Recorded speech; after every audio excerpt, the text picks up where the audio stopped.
So here we have the Ford Kuga automatic on a 69 plate. Going to start off by showing you around the outside of the car, and then we'll hop in and run through some controls on the inside.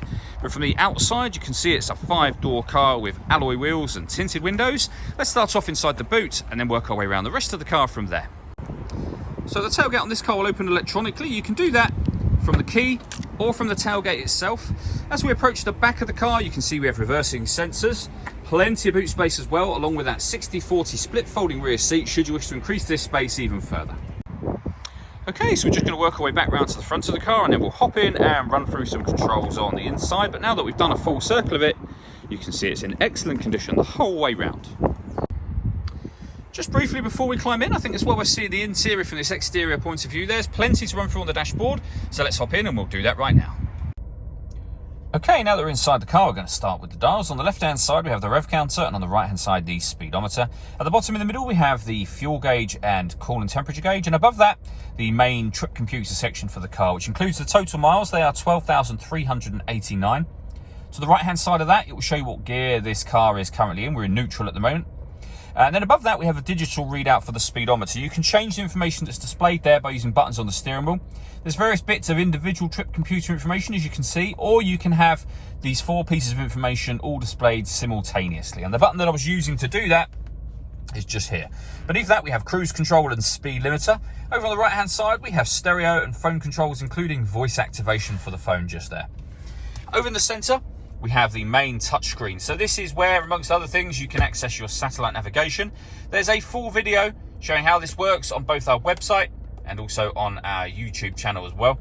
When it comes to music, we have AM, FM and DAB radio, a CD player, and then Bluetooth audio. This car's also got a couple of USB inputs as well, so you can plug devices into those, and they'll appear up on here as further options. And to pair your phone, search for your vehicle on your device and select it once it is found. Just follow those instructions on screen. You'll see we have the main volume for the stereo just there. Working our way down, we have dual zone climate control. So you can adjust the passenger temperature, the driver temperature. You can increase and decrease the fan speed. You can determine where you'd like the air to be diverted once it enters the car. When you're happy with those settings, this button turns your air conditioning off in this case, or back on again.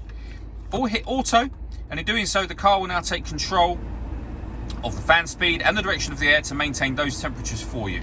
To override it, just readjust the fans in any direction at any point in time, and you'll be back on a manual setting again, and you can put it back on whatever setting you want it on here as well. You'll see we have a heated rear screen and a heated front screen, heated driver seat with 3 different heat settings, and the same on the passenger side. Beneath that, we have this button here. First of all, that turns off the stop and start. This car is designed to cut out when it's stationary in traffic to save you fuel. That system is now off. We can open the tailgate from here. This button turns the parking sensors on and off, and this one turns on the autonomous parking. This car is able to parallel park and perpendicular park itself. We've got a couple of videos showing how that works. Again, you can find on our website and YouTube channel. We then have the gear lever for the fully automatic gearbox. The button just on the side here will enable you to change manually both up and down a gear should you wish to. Then we have a 12-volt charging socket and electronic handbrake. The last thing I want to talk about is the panoramic glass roof. We have a button up here that will open the sun blind. So press that, it will stop. Press it again, and it'll open all the way to the back of the rear seats. Now you can leave it like that, obviously, and that lets in a huge amount of extra light. Or if you wish to, you can open this front section as a proper sunroof. All that leaves me to say is thank you for taking the time to watch this video.